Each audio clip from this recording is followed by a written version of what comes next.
로마서 2장 12절부터 16절 말씀 다시 한번 보도록 하겠습니다. 무릇 율법 없이 범죄한 자는 또한 율법 없이 망하고, 무릇 율법이 있고 범죄한 자는 율법으로 말미암아 심판을 받으리라. 하나님 앞에서는 율법을 듣는 자가 의인이 아니요 오직 율법을 행하는 자라야 의롭다 하심을 얻으리니, 율법 없는 이방인이 본성으로 율법의 일을 행할 때는 이 사람은 율법이 없어도 자기가 자기에게 율법이 되나니, 이런 이들은 그 양심이 증거가 되어 그 생각들이 서로 혹은 송사하며 혹은 변명하여 그 마음에 새긴 율법의 행위를 나타내느니라. 곧 내 복음에 이른 바와 같이 하나님이 예수 그리스도로 말미암아 사람들의 은밀한 것을 심판하시는 그날이라. 아멘. 오늘은 로마서 2장 12절부터 16절 말씀을 중심으로 예수 그리스도로 말미암은 심판이라는 제목으로 로마서 강의 20번째 시간이 되겠습니다. 로마서 강의를 하면서 이게 제목을 쭉 뽑다 보니까 너무 제목들이 좀 무서워요. 무섭고 되게 무겁고, 그래가지고 이게 좀 새벽 예배 때 첫 시간을 하나님께 드리는 시간인데 너무 무거운 주제들을 가지고 이렇게 말씀을 나누고 있는 것이 아닌가라고 생각이 들 때도 있습니다. 제가 한 말이 아니고 사도 바울이 한 말이니까 거기에 권위를 두시고 이렇게 말할 수밖에 없는 이유, 만약에 이 사도 바울이 기록한 이 서신서가 그 당시에만 해당되는 거라고 하면은 왜 우리에게 성경으로 남겨주셨겠냐고요. 다 우리에게도 필요한 말씀이고, 또 이런 것까지 뭐 따지고 들어가야 되나 라고 하겠지만은, 그렇지 않고는 우리가 성경을 읽을 때마다 항상 의문이 남는 거예요. 한 번쯤은 정확히 짚고 넘어갈 필요가 있다는 의미에서 우리가 성경을 이렇게 이해해야 된다는 겁니다. 자, 오늘은 14절과 15절 말씀을 우리가 좀 봐야 될 부분이 있는데, 가로로 쳐 있어요. 가로가 되어 있다는 부분은 요 자체로 이게 뭔가 메시지가 있다는 얘기인데, 자, 여기 율법 없는 이방인이 본성으로 율법의 일을 행할 때는 이 사람은 율법이 없어도 자기가 자기에게 율법이 되나니, 이런 이들은 그 양심이 증거가 되어, 이렇게 얘기를 하고 있습니다. 그러니까 율법이 없는 이방인들, 그러니까 하나님 말씀을 모르는 자들이 율법의 일을 행할 때가 있다는 거예요. 뭘로? 그 양심 때문에. 인간의 양심이라고 하는 것이 우리가 앞서도 공부했던 것처럼 인간의 양심 가운데 하나님께서 어떤 분이라고 하는 것을 보여준다라고 했잖아요. 일반적인 계시, 일반 계시가 우리 인간의 양심을 통해서도 나타나기 때문에 우리 인간의 양심 가운데는 하나님을 사모하고 또 영원한 것을 사모하고 하나님 말씀을 사모하는 그런 그 양심이 있다 보니까 율법을 모른다 할지라도 그 양심이 율법의 행위를 나타낸다는 거예요. 그 양심이 증거가 되어 그 생각들이 서로 혹은 송사하며 혹은 변명하여 그 마음에 새긴 율법의 행위를 나타내는 것이다. 이렇게 말씀하고 있죠. 나타낸다고. 그러니까 인간의 양심 가운데 하나님의 율법을 드러내는 일이 생긴다는 거예요. 그러니 전 세계 어느 나라든 살인하지 말라, 이런 것은 다 법으로 규정이 되어 있죠. 그리고 도둑질하지 말아라, 또 간음하지 말아라, 이런 것들이 어느 나라의 법을 다 봐도 그런 요소들은 다 있습니다. 그 얘기는 뭐냐? 인간의 양심 가운데 그렇게 하나님의 율법, 하나님의 그 계명의 말씀이 다 들어져 있다는 거예요. 그런데 문제는 뭐냐면은 이 양심이 변질된다는 게 문제죠. 시대가 따라서 변하게 되고 또 사람에 따라서 이 양심의 기준이 변질되고 왜곡된다는 거예요. 그러니까 양심이라는 게 그렇지 않습니까? 처음에는 절대적인 기준이었는데, 예를 들어서 뭐 남의 물건을 훔쳤다 칩시다. 처음에는 막뭐 떨리고 두렵고 막 그랬는데 자꾸만 그런 행위하다 보면 어때요? 거기에 대해서 걸리지 않고 계속 훔치는 것들이 성공하고 그러면 어떻습니까? 점점 양심이 무뎌져 가지고 나중에는 아무 거리낌 없이 그냥 남의 물건에 손을 대는 그런 일들이 생기는 것처럼 인간은 그 양심이 변한다는 거예요. 그래서 여기서 이 양심이 율법을 만들어낸다라고 하는 것은 그냥 율법의 행위를 나타낸다는 겁니다. 그런데 이 인간의 양심은 이렇게 시대에 따라서 변하기도 하고 또 사람에 따라서 변하기도 합니다. 도둑놈들이 물건 잔뜩 훔쳐가지고 자 이제부터 우리 양심껏 나누자 이렇게 얘기하잖아요. 그럼 그 자체가 모순이잖아요. 이렇게 하나님의 율법의 행위를 나타내긴 하지만은 그것이 기준이 될 수 없다는 것이 바로 변하기 때문에, 왜곡되고 변질되기 때문에 인간의 양심은 구원의 기준이 되지 못한다는 거예요. 이 말씀을 오해해가지고 그래 인간에게도 그런 양심이 있기 때문에 우리도 하나님의 성품에 이를 수 있고 결국은 그 얘기는 뭐냐? 그 도덕적 윤리적인 그런 양심을 가지고 구원에 이를 수도 있는 거 아니냐? 이렇게까지 확대 해석하는 사람들이 있다는 거예요. 자, 그러면은 하나님 율법을 모르지만은 도덕적 윤리적으로 선한 사람이 율법을 지킨 것이라고 할 수 있는가? 과연 그럴까요? 그렇지 않아요. 이 도덕이나 윤리는 절대로 하나님의 율법에 미치지 못합니다. 왜 그러냐면은 율법은 그냥 살인하지 말라, 간음하지 말라 이게 있는 게 아니죠. 율법의 강령이 뭡니까? 율법의 최고의 핵심은 뭐냐면은 내 마음을 다하고 목숨을 다하고 뜻을 다하여 주 너의 하나님을 사랑하라. 이게 율법의 강령이에요. 첫 번째. 근데 인간의 도덕이나 윤리 그렇게 착하게 사는 사람들 가운데 과연 하나님이 있나요? 물론 하나님을 인정하는 사람은 있어요. 그러나 그 안에 절대적으로 없는 게 뭐냐면은 예수는 없어요. 하나님을 인정하지만은 그들의 마음속에는요 예수는 절대로 없습니다. 그러니까 하나님의 존재 인정하지, 창조주 하나님에 대한 어느 정도까지 인정을 합니다. 그러나 그 속에 나를 구원하신 예수 그리스도 그건 인정하지 않아요. 그렇다라고 하면은 이 율법과 선지자의 강령 가운데 하나님을 사랑하라고 하는 그 말씀을 절대로 이룰 수 없다는 거죠. 내 이웃을 내 몸과 같이 사랑하라. 역시 이 부분에 대해서도 도덕 윤리는 한계가 있다는 겁니다. 율법에 미치지를 못해요. 또 율법을 행위로 지키는 자들, 바리새인과 서기관들이라 할지라도 이 율법과 선지자의 강령 이거를 딱 들이댔을 때 여기에서 율법을 지키는 그런 바리새인과 서기관들도 없다는 거예요. 그만큼 율법은 행위로 지키기도 어렵고 이 내용 그대로 지키기에는 우리 인간으로서는 사실 불가능하다 이렇게 볼 수 있습니다. 다른 건 몰라요. 우리가 행위로 드러나는 십계명 중에 지키겠지만 여기서 주 너의 하나님을 사랑하는데 마음을 다하고 목숨을 다하고 뜻을 다하여 하나님을 사랑하라고 했는데 이 말씀 앞에 나는 완벽하다라고 자신 있게 말할 수 있는 사람이 누가 있냐고요. 없어요. 또 내 이웃을 내 몸과 같이 사랑하라. 여기에 대해서 나는 완벽하게 지켰다라고 말할 수 있는 자가 누가 있겠냐고요. 인간으로서는 이 말씀을 지킬 수 없어요. 결국은 이 말씀대로 살지 못했다라고 하면 율법을 지킨 게 아니죠. 근데 어떻게 감히 도덕이나 윤리 그걸 선한 일을 했다라고 해서 율법과 선지자의 강령 여기에 이룰 수 있겠냐고요. 절대로 이루지 못하죠.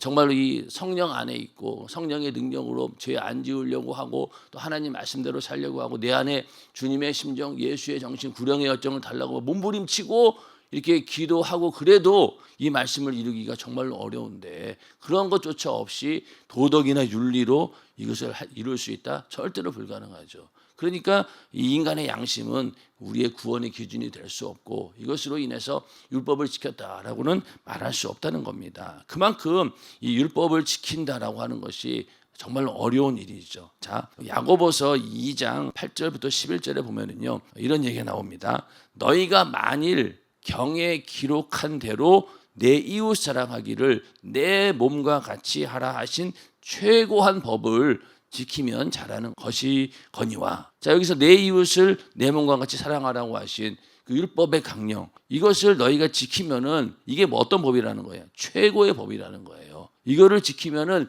잘하는 것이거니와 만일 너희가 외모로 사람을 취하면 죄를 짓는 것이니 율법이 너희를 범죄자로 정하리라. 자, 여기 사람을 외모로 취한다라고 했잖아요. 어떤 판단함에 있어서 그 사람의 기준을 가지고 팔이 안으로 굽어지는 그런 생각을 하게 되고 또 성전에 있는 사람들을 외모로 판단하는 경우도 있잖아요.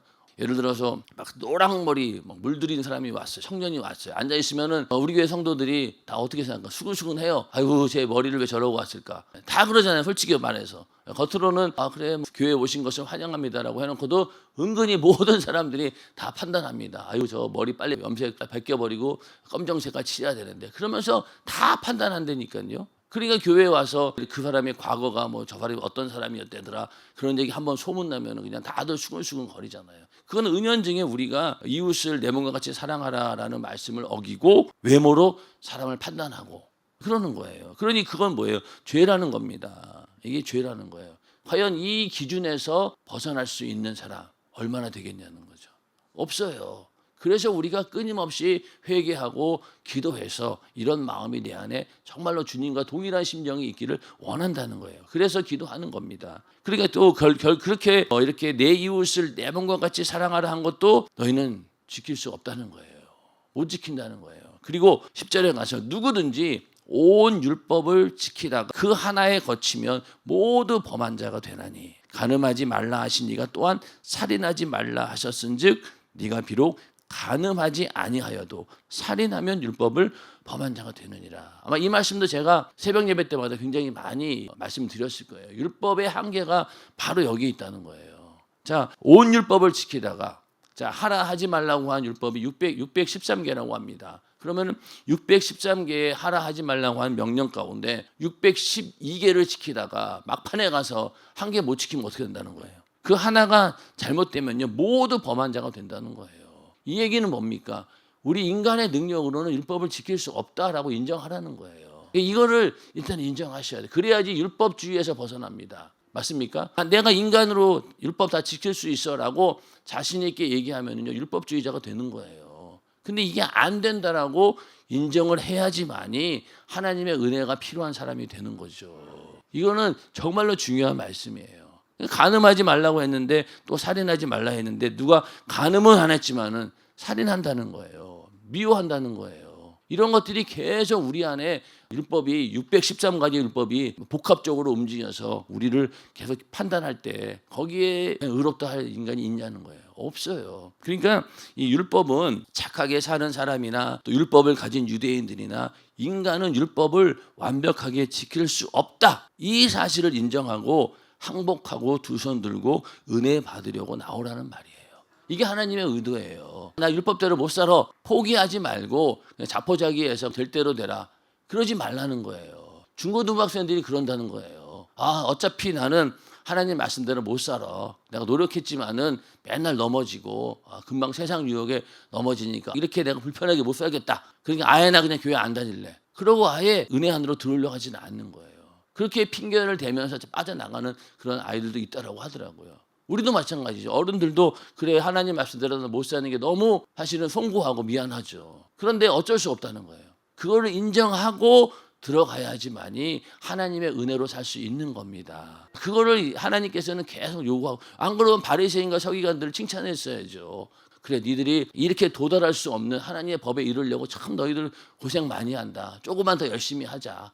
그렇게 격려해 줘야 되는 거 아닙니까? 그런데 바리새인과 서기관들은 만날 때마다 예수님이 맨날 그냥 지적하잖아요. 이런 나쁜 놈들아, 독사의 자식들아. 왜 그랬겠어요? 그들이 사실은 잘못한 게 뭐 있냐고요. 하나님 말씀대로 율법대로 의롭게 살려고 한 게 그게 그렇게 죽을 죄는 됩니까? 아니잖아요. 그러나 하나님께서 원하는 것은 자꾸만 이렇게 니들이 할 수 없는 그런 거를 가지고 하겠다라고 자꾸만 자기 의를 드러내고 자기의 능력으로 하나님의 도움 없이 살려고 하는 그 자체가 교만이고 그 자체가 죄라는 거예요. 그러나 반대로 나는 할 수 없기에 우리는 하나님의 은혜로 살 수밖에 없고 또 예수의 피가 절대적으로 필요합니다. 이거를 끊임없이 우리가 주장하고 그게 바로 은혜 안에 있는 자들이잖아요. 하나님은 그걸 원하신다는 거예요. 그걸 원하신다는 거예요. 근데 자꾸만 우리는 이거를 잊어버리는 거예요. 내가 율법을 지키면은 하나님께서 나를 물론 기뻐하시죠. 죄 안 짓고 율법 지키는 거. 그러나 그 의도를 잘 생각하시라는 거예요. 우리는 은혜 안에 있어야 된다. 절대로 이거는 지킬 수 없어요. 그걸 인정하고 두 손 들고 항복하고 회개하라 천국이 가까웠느니라. 그렇게 얘기하신 이유가 뭐겠어요? 그렇지 않습니까? 너희는 어차피 언젠가는 한계에 부딪힌다는 거예요. 담임 목사님도 그 간증하셨잖아요. 완벽하게 사셨다고. 실제로 그렇게 말씀하셨어요. 나는 율법으로는 바리새인들보다 더 의로운 자였다. 어렸을 때부터 한 번도 하나님 말씀을 어긴 적이 없다. 율법의 그 내용들을. 근데 하나님과 딱 만나면서 한 줄 한 줄 다 들이댔을 때, 자 여기 내 이웃을 내 몸과 같이 사랑하라. 이거 들이댔을 때 꼼짝 못하는 거예요. 누구든지. 우리 교인들도 내 이웃을 내 몸과 같이 사랑하라. 이런 말씀은 그냥 귀등으로 듣고 그냥 뭐 율법 가운데서 아주 미세한 부분들이 있잖아요. 그런 거 가지고 막 정죄하고 그런 거 가지고 막 화제거리가 되고 솔직한 얘기로 주일날 물건 안 사는 게 제일 쉬워요. 안식일 지키는 거요. 내 이웃 내 몸과 사랑하는 것보다 훨씬 쉬운 거야 이거는. 맞습니까? 그렇잖아. 이거 나만 잘 지키면 되는 거잖아요. 근데 내 이웃을 내 몸과 같이 사랑하는 거 이거는 인간과의 관계 속에서 그 영혼을 사랑한다라고 하는 건 정말 쉬운 일이 아니죠. 왜? 인간은 각자 다르기 때문에 어디로 튈지 모르는 그런 감정의 동물이기 때문에 내가 아무리 잘해줘도 나 미워하는 사람이 있고 그렇지 않습니까? 그러니까 인간관계가 어려운 거잖아요. 근데 그런 걸 다 뚫고 그 영혼을 내 이웃을 내 몸과 같이 사랑하라고 했으니 이 계명이 얼마나 어렵냐고요. 또 거기다가 하나님도 그렇게 네 목숨을 다해서 사랑하라고 하는데 그게 얼마나 어려운 계명이냐고. 그러니까 안 된다는 거예요. 인정하고 나는 안 되니 하나님의 능력으로 하기를 원합니다. 그래서 기도하는 것이고 또 성령의 능력을 의지하고 성령께서 그렇게 나를 진리 가운데 인도해 주세요. 그러니까 어제도 말씀드린 것처럼 성령 충만밖에는요 율법의 요구를 이룰 수 없는 거예요. 인정하시면 아멘 하시기 바랍니다. 그거 외에는 방법이 없어요. 그거 외에는. 그걸 우리가 분명히 알아야 된다는 겁니다. 자, 그래서 이러한 모든 심판을 누가 하시느냐? 16절에 곧 내 복음에 이른 바와 같이 하나님이 예수 그리스도로 말미암아 사람들의 은밀한 것을 심판하시는 그날이라. 심판은 예수 그리스도에 의해서 행사됩니다. 그래서 요한복음 5장 22절에도 아버지께서 아무도 심판하지 아니하시고 심판을 다 아들에게 맡기셨으니, 예수님께서 재림하신 그 이후로 모든 인간들을 심판하는 심판주가 누구시냐? 바로 예수 그리스도라는 거예요. 그래서 그분이 오셔서 어떻게 심판하시느냐? 아버지께서 자기 속에 생명이 있음 같이 아들에게도 생명을 주어 그 속에 있게 하셨고 또 인자됨을 인하여 심판하는 권세를 주셨느니라. 이를 기이 여기지 말라. 무덤 속에 있는 자가 다 그의 음성을 들을 때가 오나니 선한 일을 행한 자는 생명의 부활로 악한 일을 행한 자는 심판의 부활로 나오리라. 자, 예수 그리스도께서 심판주가 되시고 또 그로 인해서 생명의 부활, 심판의 부활이 나눠집니다. 자, 그러면은 예수님께서 우리를 심판하신다라고 할 때 복음을 믿고 예수 믿는 우리들에게는 유리한 일일까요? 불리한 일일까요? 훨씬 유리한 일이죠. 왜 그러냐면 예수님께서는 우리를 구원해 주셨잖아요. 율법의 정죄에서 우리를 구원해 주셨어요.